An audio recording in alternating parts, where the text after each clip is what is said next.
Por que os príncipes da igreja, revestidos de vermelho, guardiões de um trono com 2000 anos de história, subiram os degraus de mármore da Capela Sistina para eleger um homem tão absolutamente silencioso? Por que, numa era em que as vozes mais altas vencem e os escândalos mais ousados geram cliques, escolheram um pastor cujo nome muitos católicos fora de Chicago jamais haviam sequer sussurrado? Por que o céu tocaria no ombro de um homem nascido não em Roma, nem em algum berço da cristandade europeia, mas nos subúrbios do Novo Mundo, onde megatemplos eclipsam catedrais e o silêncio é raro? Seria possível que o Espírito Santo se mova não no trovão, mas na quietude? Que a voz mais decisiva na eleição mais antiga do mundo falou num sussurro? Quando o mundo exigia espetáculo, por que Deus enviou simplicidade? Por que a fumaça branca subiu não com triunfo, mas com mistério? Por que, no coração da Basílica de São Pedro, a resposta para as perguntas mais profundas da Igreja chegou com o sotaque desconhecido de um padre americano? Ousaremos perguntar: elegeram um papa ou revelaram um paradoxo? Os sinos não tocaram de início. Somente a fumaça, branca, inconfundível, flutuando como o fôlego da alma do Vaticano, contou ao mundo que a decisão havia sido tomada. Era 9 de maio, e Roma parecia estranhamente silenciosa. Até os paralelepípedos da Praça de São Pedro pareciam prender o fôlego, enquanto dezenas de milhares de peregrinos, turistas e jornalistas erguiam os olhos. Celulares foram levantados, terços apertados nas mãos. Lágrimas afloraram. Alguns se ajoelharam. Acima deles, a pequena chaminé ligada à Capela Sistina exalou uma leve penugem pálida, branca, Habemus Papam. Mas a voz ainda não havia surgido. Dentro do conclave, os cardeais já choravam. Alguns se abraçavam. Alguns olhavam fixamente o silêncio, suas vestes vermelhas roçando o chão de mármore, como se anjos tivessem passado por ali. E um homem, ainda atônito, baixava a cabeça sob o peso das chaves eternas. Ele não havia feito campanha. Ele não tinha esperança. Ele, de fato, resistira. Mas agora, o anel do pescador lhe seria oferecido. O palio repousaria sobre seus ombros, e o fardo de Pedro se tornaria seu. Um murmúrio se espalhou pela multidão. Depois um movimento. As grandes cortinas vermelhas acima da lógia das bênçãos se moveram. Um cardeal diácono surgiu, sua voz trêmula com o peso do que estava prestes a anunciar. Annuntio vobis gaudium magnum. As antigas palavras em latim perfuraram o ar. Habemus Papam. Depois uma pausa. Um nome que poucos esperavam. Dominum Robertum Franciscum. E por fim, o título escolhido. Qui sibi nomen imposuit Leo quartus décimos. Papa Leão XIV. A multidão suspirou. Não por causa do nome, nem sequer por ele ser americano, mas porque naquele momento, ao sair, lentamente, humildemente, com os olhos úmidos de admiração, toda a igreja, espalhada por continentes e culturas, sentiu a mudança. Aquilo não era apenas a ascensão de um homem, era o desenrolar de um pergaminho do céu. Ele nunca sonhou com Roma. Robert Francis Prevost não nasceu nos corredores do poder nem no eco das catedrais. Ele era um filho dos modestos subúrbios de Chicago, criado entre a classe trabalhadora, cercado por casas de tijolo e calçadas salpicadas de neve. Sua vida inicial não carregava nenhum brilho profético, nenhuma visão, nenhum encontro místico, apenas uma fome silenciosa por algo real, algo sagrado. Quando jovem, ele tocava música, trabalhava com as mãos, fazia perguntas mais frequentemente do que as respondia, mas por trás de tudo, agitava-se uma ânsia, não de ser algo, mas de pertencer a alguém. Ele entrou na ordem agostiniana não com ambição, mas com uma espécie de tremor. Votos de pobreza, castidade e obediência tornaram-se menos uma questão de renúncia e mais uma questão de devoção. O mundo ao redor acelerava. Ele desacelerava. Ele ouvia. Ele esperava. Então, veio o Peru.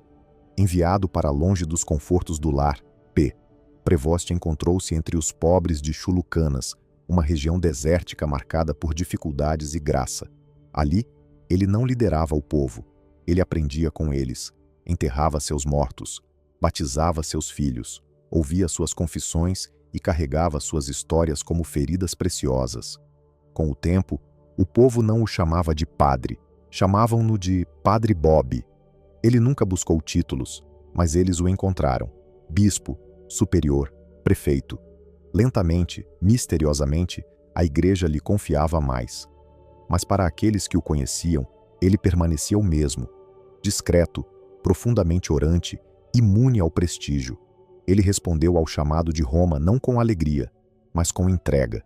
Seu coração pertencia a Cristo, não aos palácios de mármore. E então veio a crise. Como prefeito do dicastério para os bispos, o cardeal Prevost foi incumbido de um dos papéis mais delicados da igreja: escolher os futuros pastores. Em meio a escândalos, confusão e clamores por reforma, ele tornou-se um homem que, silenciosamente, colocava a integridade acima da ideologia. Ele não era barulhento nos sínodos, mas era ouvido. Quando o conclave começou, poucos mencionaram seu nome, mas na quietude da oração, sua humildade ressoava como um trovão. Cardeal após cardeal sentia isso. Aquele não era um político, não era um reformador, era um homem possuído pela paz, daquelas que o mundo não pode dar. Alguns diziam que o Espírito Santo se movia através do seu silêncio. Outros diziam que as cédulas começaram a sussurrar seu nome. Mas, na verdade, a jornada nunca foi dele. Foi de Deus. Leão. 3 letras, e ainda assim, no coração da igreja, ressoam como o grito de um leão no silêncio do deserto. Quando o cardeal Robert Francis Prevost pisou na luz da loja e anunciou seu nome escolhido como Leão XIV, ele fez mais do que selecionar um título papal. Ele despertou um arquétipo. Ele convocou uma linhagem. Ele abriu uma porta pela qual a história, a profecia e o mistério poderiam passar. Não há nome no léxico papal mais saturado de força sagrada. Leão I, o Grande, que no século V enfrentou Átila, o Uno, não com espada ou escudo, mas com a autoridade invisível de seu ofício divino. Ele permaneceu às portas de Roma e fez o bárbaro recuar. Não pelo poder, mas pela presença. Leão XIII, o primeiro papa moderno, que olhou para o caos do capitalismo industrial e respondeu não com desespero, mas com doutrina. Sua encíclica Rerum Novarum deu origem à doutrina social da Igreja, gerando uma teologia do trabalho e da justiça. Ele foi um construtor de pontes entre o antigo e o novo. Escolher o nome Leão é abraçar um manto de defensor, reformador, protetor e profeta. Não é um nome de conforto, é um nome de confronto. Mas por que um homem conhecido por seu silêncio e humildade escolheria um nome tão feroz? Porque o leão da Escritura não é uma besta de presa. Ele é a imagem do próprio Cristo. Eis o leão da tribo de Judá, a raiz de Davi, venceu. Apocalipse 5:5. Este leão não devora, ele liberta. Ele não ruge para a guerra, ele ruge para acordar os que dormem. E talvez a igreja, cansada, dividida, ferida pelos escândalos, estivesse adormecida. Talvez Leão XIV não esteja aqui para confortá-la, mas para despertá-la.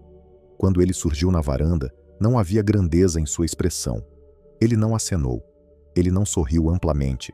Seus olhos, úmidos e firmes, procuravam a multidão não como uma celebridade, mas como um pastor procurando por seu rebanho disperso. Ele vestia branco. Apenas branco, sem capa de arminho, sem tiara papal. Até mesmo a mozzeta vermelha tradicional estava ausente.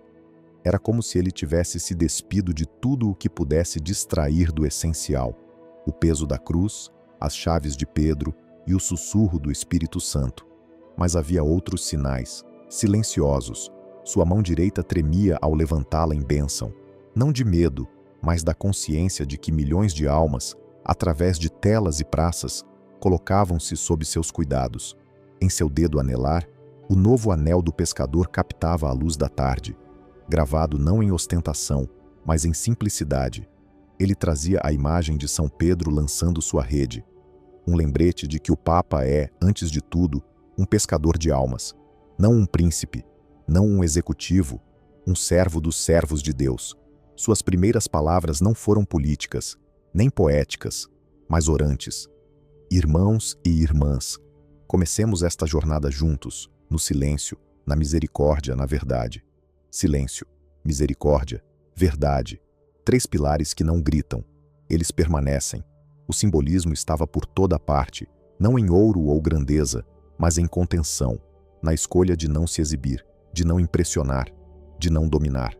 Ele escolheu o nome dos leões, mas portava-se como um cordeiro. Esse paradoxo, leão e cordeiro, poder e mansidão, Roma e Chicago, é precisamente o mistério do pontificado de Leão XIV. Nisso, ele ecoa o próprio Cristo, o leão de Judá, que venceu não por violência, mas por entregar sua vida, o cordeiro, que se senta no trono, o pastor, que deixa as 99 para encontrar a que se perdeu. Ao escolher leão, o primeiro Papa americano declarou sua lealdade não à sua cultura, nem ao seu país, nem mesmo à sua própria personalidade. Ele declarou sua lealdade ao amor corajoso, aquele que guarda, reforma e sofre. A Igreja ainda não sabe que tipo de papado Leão XIV trará, mas em seu nome, em seu silêncio e em sua mão trêmula, uma mensagem já foi escrita. O leão não voltou para rugir, ele voltou para vigiar o rebanho. O que é um papa? Ele é um estadista? Um teólogo? Uma celebridade global envolta em batinas e expectativas? Ou é algo mais antigo, algo mais eterno? Quando a fumaça branca subiu e o nome Leão XIV foi proclamado, a Igreja não ganhou meramente um novo líder. Ela herdou um novo pastor, cuja identidade desafia nossas suposições e cuja origem nos obriga a reconsiderar a própria natureza da autoridade petrina. Ele é americano. Esse fato por si só carrega o peso da contradição. Durante séculos, o papado esteve ancorado no solo da Europa, moldado pela lógica romana, pelos ritos latinos e pelo instinto mediterrâneo. A ideia de um papa americano parecia impensável. Afinal, a América era a terra das revoluções, nascida não do trono ou do altar, mas da rebelião contra ambos. Seu ethos é o individualismo, seu ritmo é a velocidade. Sua teologia, muitas vezes, é fragmentada e livre. Então, o que acontece quando o vigário de Cristo fala com o sotaque de Chicago? Quando o sucessor de Pedro, cujos ossos jazem sob o Vaticano, carrega a memória espiritual de Santo Agostinho e os instintos sociais das Américas? Alguns chamaram isso de escandaloso, outros chamaram de profético, mas Leão XIV nunca se encaixou nos binarismos do mundo. Ele é americano, sim, mas não da América. Ele não chega a Roma como representante de uma nação. Ele chega como um lembrete, que o Evangelho não conhece fronteiras. Em sua eleição, a Igreja Católica confronta seu próprio rosto global, não mais meramente europeia, não mais centrada em império ou cristandade, mas espalhada por favelas, ilhas, desertos e megacidades. E agora, no corpo de Leão XIV, a Igreja ousa imaginar um Pedro que fala a linguagem tanto do velho quanto do novo mundo. Mas identidade não é missão. A missão é sempre a mesma. Apacenta as minhas ovelhas. É a ordem de Cristo a Pedro, não um conselho, não uma estratégia, um mandamento dos lábios ressuscitados do Salvador. E é isso que Leão XIV agora carrega. Não poder, fardo. O Papa não é um rei. Ele é uma ponte, pontífice. Aquele que se estende entre o céu e a terra, entre o pecador e o santuário, entre a doutrina antiga e a dor moderna. À sua maneira silenciosa, o Papa Leão XIV encarna o paradoxo da verdadeira liderança. Quanto mais alto se sobe na Igreja, mais profundamente se deve ajoelhar diante do povo. Ele não chega com um manifesto, ele chega com feridas, com escuta, com o cheiro das ovelhas em suas vestes e o peso de seus sofrimentos em suas orações. Já deixou claro que não governará com barulho, mas com discernimento, que não construirá uma corte, mas uma tenda, que seu cajado não é para exibição, é para reunir os perdidos. Mas esse papel, o pastor de mais de 1 bilhão de almas, não é simplesmente administrativo, é cósmico. Quando Leão XIV abençoa o mundo, ele participa de um mistério mais antigo que o tempo, a união da Igreja com seu Senhor. O ofício petrino não é meramente histórico, é místico. O Papa não apenas sucede Pedro, ele espelha Cristo que entregou sua vida pelas ovelhas. Isso não é metáfora, isso é martírio, diário, oculto, silencioso. O sotaque americano pode render manchetes, mas no céu, sotaques nada significam. Apenas o eco da obediência importa, apenas o eco do amor. E agora, do South Side de Chicago à Cátedra de Pedro, esse eco ressoa em uma nova voz. Não estou aqui porque busquei este ofício, mas porque o Senhor, através de sua igreja, me pediu que amasse seu povo, todos eles, em todos os lugares, sem condições. Nessa voz, não ouvimos política, ouvimos o clamor do pastor. A igreja não recebeu um CEO, nem uma celebridade, mas um pai, um pastor para uma era de extravio, um leão para um mundo que esqueceu como rugir em santidade. Agora pause, não para admirar, não para analisar, mas para ouvir, porque no silêncio após sua primeira bênção, aquele momento frágil, trêmulo, quando o Papa Leão XIV olhou sobre a multidão, sua mão abaixando suavemente, seus olhos procurando o horizonte dos corações humanos, uma pergunta sagrada permaneceu no ar, sem resposta, incontestável, inesquecível. O que isso significa para você? Não para Roma, não para as manchetes, nem mesmo para o colégio dos cardeais, para a sua alma. O que acontece dentro de um coração, seu coração, quando um homem é elevado do anonimato à sucessão apostólica, não porque era brilhante ou ousado, mas porque era fiel, oculto, obediente? O que isso diz, não apenas sobre a igreja, mas sobre Deus? Seria possível que o céu se encante menos com carisma e mais com caráter? Que o plano divino nunca é barulhento, nunca óbvio, nunca fácil de rotular, mas sempre se desenrola no silêncio, na entrega, nos lugares onde não olhamos? E se isso for verdade, então, o que Deus tem tentado fazer no seu silêncio? Que partes de você, as partes cansadas de se esforçar, fingir, se apresentar, estão esperando para ser vistas, não pelo mundo, mas pelo pastor? No rosto do Papa Leão XIV, marcado pela idade, iluminado pela graça, não encontramos um homem que venceu algo. Encontramos um homem entregue, oferecido, deitado como pão no altar. Olhe novamente para sua bênção. Ela não foi grandiosa, não foi coreografada. Foi o movimento lento de uma alma plenamente ciente do peso, agora repousando sobre seus ombros. Seus olhos não brilhavam de poder, eles doíam de responsabilidade. Era como se naquele momento ele não estivesse olhando para a multidão, mas dentro de nós, vendo-nos não como católicos de esquerda ou de direita, não como críticos ou consumidores, mas como filhos, feridos, perdidos, cansados, necessitados, não de aplauso, não de reforma, nem mesmo de respostas, mas de amor. Então agora, a pergunta permanece. Você está pronto para seguir alguém que não vai te entreter, mas te santificar? Você consegue aprender com um pastor que fala menos, mas escuta mais? Você permitirá ser guiado por alguém cuja força não se vê no comando, mas na compaixão? Porque se Leão XIV de fato reflete Cristo, então seu papado não veio para agradar seus desejos. Ele veio para confrontá-los, para convencê-los, para convertê-los. Não com força, mas com o olhar de um pai, com o coração de um servo, com o silêncio de um cordeiro. E talvez essa seja exatamente a razão pela qual Deus o elevou. Não porque a igreja precisava de uma voz mais alta, mas porque o mundo precisava de uma mais quieta, uma voz que não grita sobre seu pecado, mas fala dentro do seu sofrimento, uma voz que diz: você não foi esquecido, você não está perdido demais, você ainda é amado. Então esse momento, esse papado, não é apenas dele, é seu, é um espelho. Olhe profundamente. O que você vê? Ele recuou para as sombras. As cortinas vermelhas da loja se fecharam com um movimento suave, como a última página de um livro sagrado, não o fim de uma história, mas o selamento de um mistério.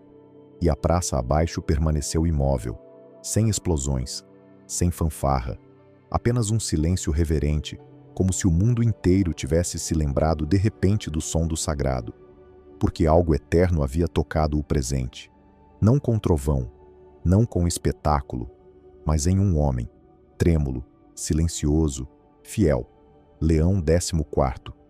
não escolhido por popularidade, não elevado por ambição humana, mas permitido, pela vontade inescrutável de Deus, a carregar o peso de Pedro mais uma vez.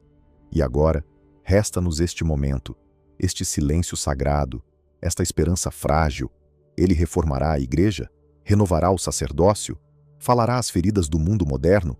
Talvez. Mas essas respostas não são para hoje. Hoje é para o assombro.